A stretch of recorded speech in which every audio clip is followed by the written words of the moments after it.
हमने बहुत distance cover करा है पिछले 8, 9, 10 सालों में। अब हम अपनी हिस्ट्री बता रहे हैं ढंग से। सैकड़ों चैनल आ गए हैं जहाँ पर अपनी हिस्ट्री बताई जा रही है, अपने नैरेटिव्स, अपने पॉलिटिकल नैरेटिव्स बताए जा रहे हैं। हम किताबें लिख रहे हैं बहुत सारी, हम सावरकर की हिस्ट्री वापस ला रहे हैं, टीपू सुल्तान की असलियत सामने आ रही है। ये जो हम बचपन में, मैं भी, आप सब, बहुत सारे लोग होंगे जो दरगाह जाते थे, कभी चिश्ती की, कभी कहीं, कुछ फूल माला चढ़ाने, आशीर्वाद लेने। अब पता चल रहा है उनके कांड सबके, और हमारा कैंपेन जागृत हो रहा है। हम अपने मंदिर वापस बना रहे हैं, चाहे सुप्रीम कोर्ट के बल से ही बन रहे हो, मगर बन रहे हैं। राम मंदिर बन रहा है, और विष्णु शंकर जैन जैसे धुरंधर, उनके पिताजी हरिशंकर जैन की वजह से काशी विश्वनाथ वापस बनेगा 100%।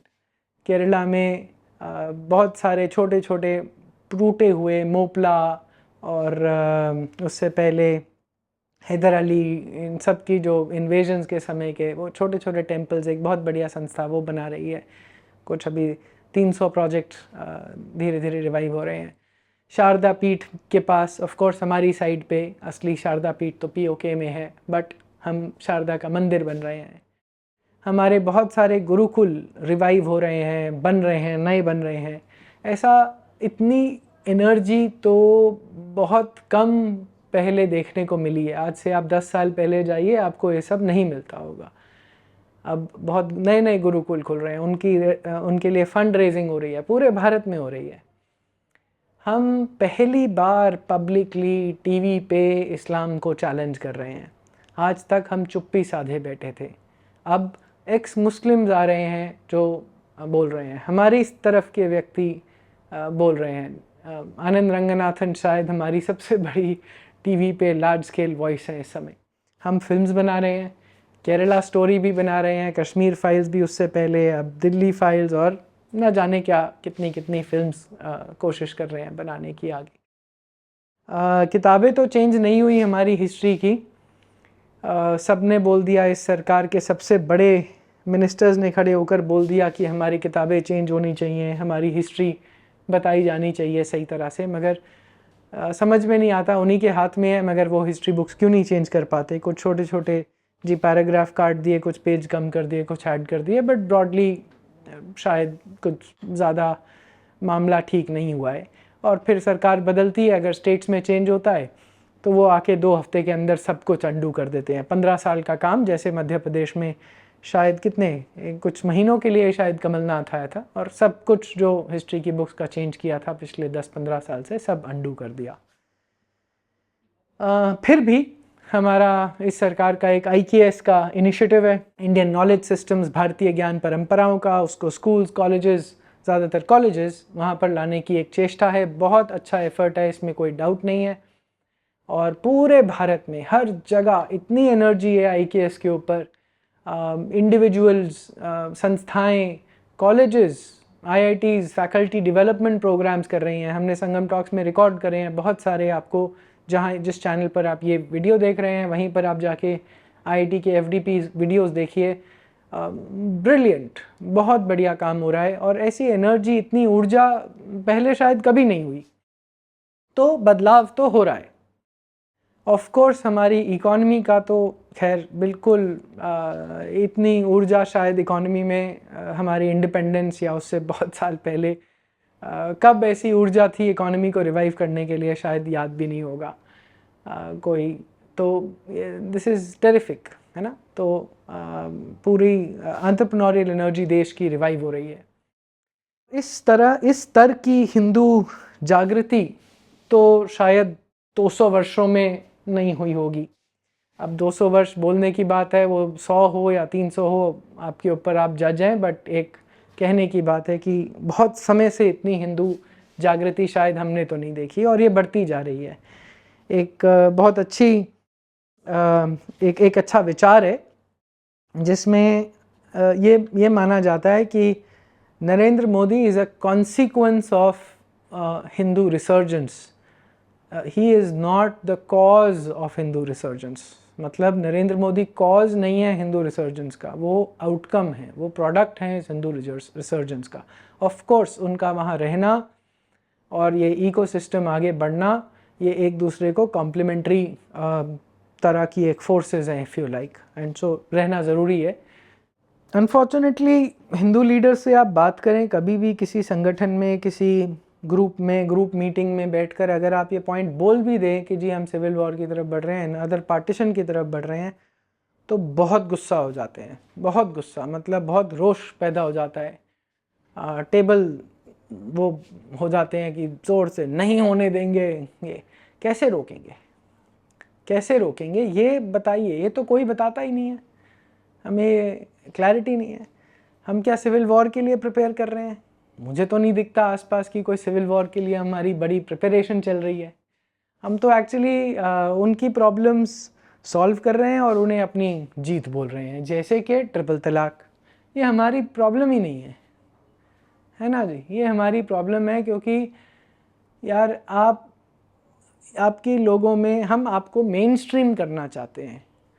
अरे अगर आप मेन स्ट्रीम नहीं होना चाहते, हमने क्या सबका बोझा उठा के क्यों आगे बढ़ना है हमको एंडलेसली। हाँ, इसका एक अच्छा इफेक्ट है कि जी इतनी ज़्यादा मल्टीपल मैरिजेस नहीं होंगी तो इतने बच्चे नहीं होंगे, शायद पॉपुलेशन और टीएफआर में कुछ फ़र्क आएगा, मगर वो फ़र्क आते आते 20-30 साल लगेंगे, कोई जल्दी का फ़र्क नहीं है। ठीक है, ये बेसिकली मुसलमानों की बैटल है, जो हम बोल रहे हैं कि नहीं जी हमने एक बड़ी अच्छी जीत जीती है, हम यूसीसी चाह रहे हैं। बहुत अच्छी बात है, यूसीसी करें, मगर ये क्या हिंदू प्रॉब्लम है? यूनिफॉर्म ग्राउंड ऑफ डाइवोर्स क्या हिंदू प्रॉब्लम है?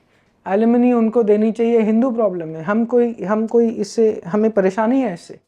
हमने तो पूरा 1952 में 1952 में ही शायद हमने कोई लॉ आया था जिसमें हम हिंदू मैरिजेस एक्ट, डाइवोर्स, ये सब एकदम मॉडर्नाइज किया था on lines of the rest of the world. तो हमने तो यहाँ थोड़े प्रोटेस्ट हुए थे, बट क्या सबने एक्सेप्ट किया। आज यहाँ पर पूरा का पूरा हिंदू समाज उसी विचार से आगे बढ़ता है, जो लॉ बन गया है, लॉ ऑफ द लैंड। अब हम क्या कर रहे हैं, हम कह रहे हैं यार आपके लिए अलग लॉ नहीं होगा, जो हमारी बीतती है वही तुम्हारे ऊपर बीतेगी। बड़ी अच्छी बात है, ऐसा ही होना चाहिए, बट ये हमारी बैटल नहीं है ना, ये हमारे हिंदू समाज को आगे बढ़ा रही है, ये ऐसा नहीं हो रहा है। मगर और हम क्या बोल रहे हैं, हम जी उनको जाकर ये बता रहे हैं कि आप जी सुप्रीमेसिस्ट मत बनिए, ये बिल्कुल अच्छी बात नहीं है, समझा बुझा रहे हैं। ऑफ कोर्स हम डीएनए भी बताते रहते हैं कि आपका और हमारा सेम डीएनए है, हम स्वदेशी मुस्लिम भी बता रहे हैं, हम पसमंदा मुस्लिम भी बता रहे हैं, हम कह रहे हैं आप हमारे भाई हैं।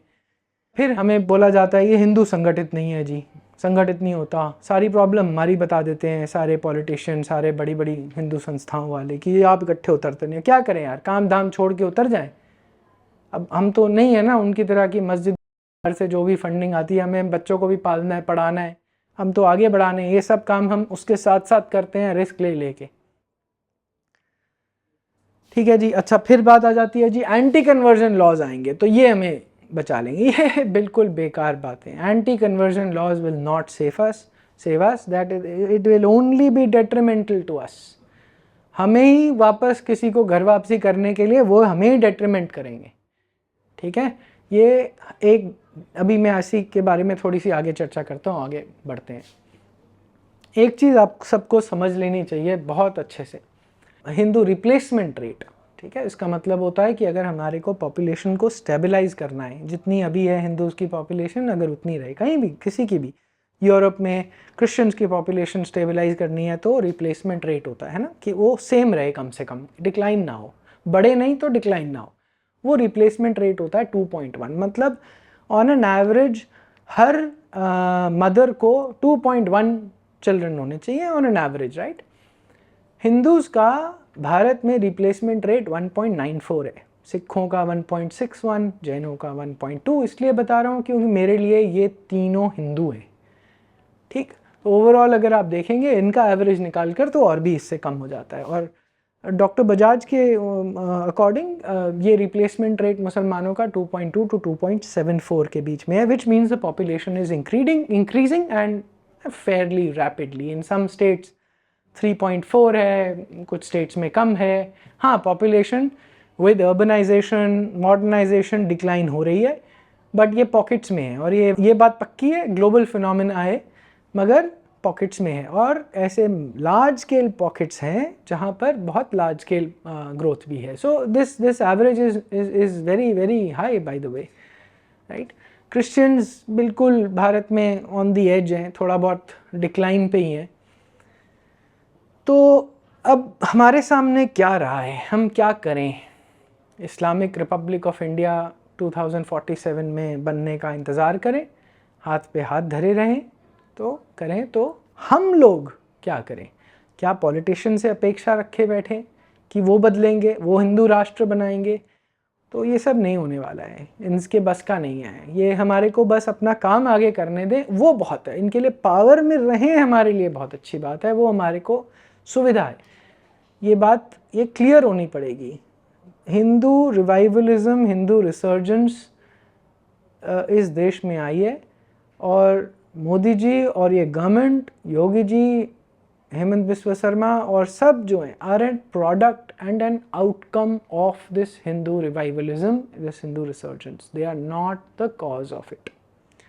सो ये हमारी रिसर्जेंस है, ये हमारी फिर से एक लड़ाई है जो हम 1000 साल से शायद लड़ते ही आए हैं, अभी भी यहाँ हैं और रहेंगे यहाँ पर। This is the good fight, we have to fight and we will fight. So we are in it, ये हमारी लड़ाई है, हम लड़ेंगे। तो हाथ पे हाथ धर के तो नहीं बैठ सकते, ठीक है जी।